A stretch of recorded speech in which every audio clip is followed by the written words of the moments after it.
அன்பானவர்களே, என்ன தந்தி TV simple இருக்குன்னு பார்க்குறீங்களா?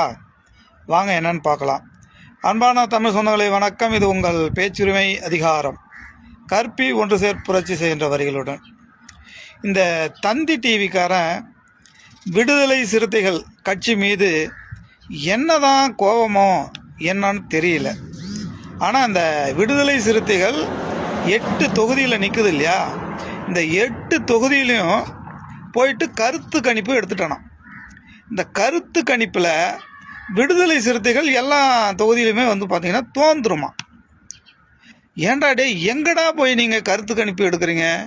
இந்த தந்தி டிவிக்காரன் பாருங்கள், இந்த தந்தி டிவி, இந்த தினமலம் என்கின்ற தினமலர், இந்த பாலிமர் டிவிக்காரன், இந்த ஐயா திருமாவளவன் அவர்களை வைத்து பிழைப்பு நடத்திய இந்த கலாட்டா டிவிக்காரன், இந்த கலாட்டா சேனல்னு ஒன்று இருக்குல்ல,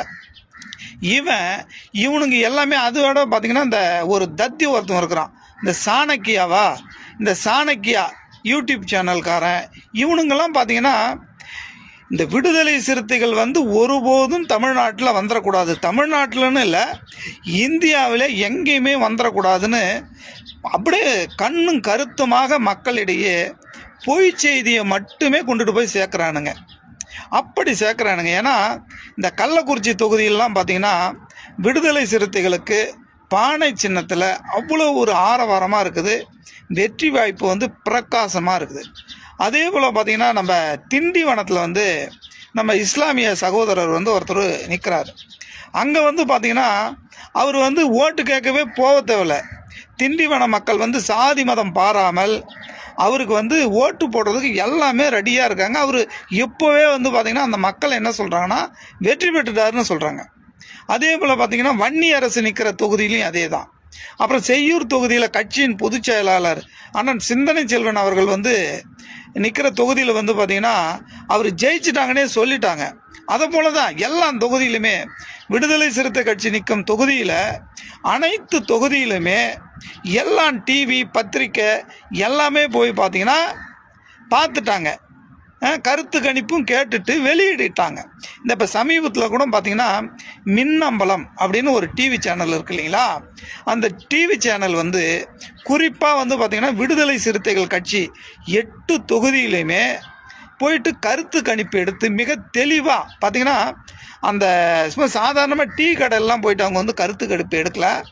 மின்னம்பலம் டிவி கிராமமாக வன்னியர் வாழும் பகுதியிலையும் எஸ்எஸ்டி மக்கள் வாழும் பகுதியிலையும் இதுபோல் பொதுஜன மக்கள் வாழும் பகுதியில் போயிட்டு கிராமமாக இந்த மின்னம்பலம் டிவி போய் கருத்து கணிப்பு கேட்டிருக்காங்க. அந்த கருத்து கணிப்பில் கண்டிப்பாக 100க்கு 80% விடுதலை சிறுத்தைகளுக்குத்தான் வெற்றி வாய்ப்பு இருக்கிறது என்று அவங்க வெளியிட்டாங்க. அடாடா, என்ன மின்னம்பலம் டிவி இப்படி பண்ணிட்டாங்களே, இந்த டிவி சொன்னதை பொய் செய்தியாக நம்ம பரப்பணும் அப்படின்னு சொல்லிட்டு இப்போ நான் சொன்னேன் இல்லையா, அந்த தந்தி டிவி, இந்த தத்தி டிவி என்ன பண்ணுறான், உடனடியாக இவன் ஒரு கருத்து கணிப்பு கொடுக்குறான். இல்லை நாங்கள் போய் பார்த்துட்டோம், இவனுங்க பார்த்திங்கன்னா விடுதலை சிறுத்தைகள் 2ஆம் இடத்துக்கு போகும், இல்லைன்னா 3ஆவது இடத்துக்கு போகும் அப்படின்னு சொல்லி ஒரு பொய்யான தகவலை இந்த தந்தி டிவிக்காரன் பரப்பிக்கிட்டே இருக்கிறான். நான் சொன்னல, முக்கியமாக இதை பரப்புறது 3 பேர் தான். பார்த்திங்கன்னா இந்த தந்தி டிவி, இந்த பாலிமர் சேனலு, அப்புறம் பார்த்திங்கன்னா இந்த தினமலர், இந்த சாணக்கியா, இவனுங்கெல்லாம் பார்த்திங்கன்னா வயிற்று எரிச்சலில் இருக்கிறானுங்க. எப்படி ஒரு ஒடுக்கப்பட்ட மக்கள் எப்படி அதிகாரத்துக்கு வரலாம், ஒரு ஒடுக்கப்பட்ட நசுக்கப்பட்ட தாழ்த்தப்பட்ட என சொல்லிக்கொள்ளும் இந்த மக்களை மேலே அதிகாரத்துக்கு எப்படி நம்ம அனுமதிக்க முடியும் அப்படின்னு சொல்லிட்டு வயிற்று எரிச்சலில் இவனுங்க எல்லாமே பார்த்திங்கன்னா பொய்யான தகவலை மக்களிடையே பரப்புகிறாங்க. ஆகையால் மக்களே, நீங்கள் யாரும் ஏமாற வேண்டாம். கண்டிப்பாக விடுதலை சிறுத்தைகள் 8 தொகுதியிலும் மாபெரும் வெற்றி பெறும் என மக்களே கருத்து கணிப்பு கொடுத்துருக்காங்க. அதனால் விடுதலை சிறுத்தைகள் அசைக்க முடியாது இனி வரும் காலங்களில் என்ற ஒரு வெற்றியை கொண்டு வருவார்கள். இந்த தந்தி டிவியை செருப்பால சாணியை முக்கி இந்த தந்தி டிவியை அடிப்பார்கள் என சொல்லிக்கொண்டு விடைபெறுகிறேன். மீண்டும் சந்திப்போம் அடுத்த வீடியோவில். இது உங்கள் பேச்சுரிமை அதிகாரம்.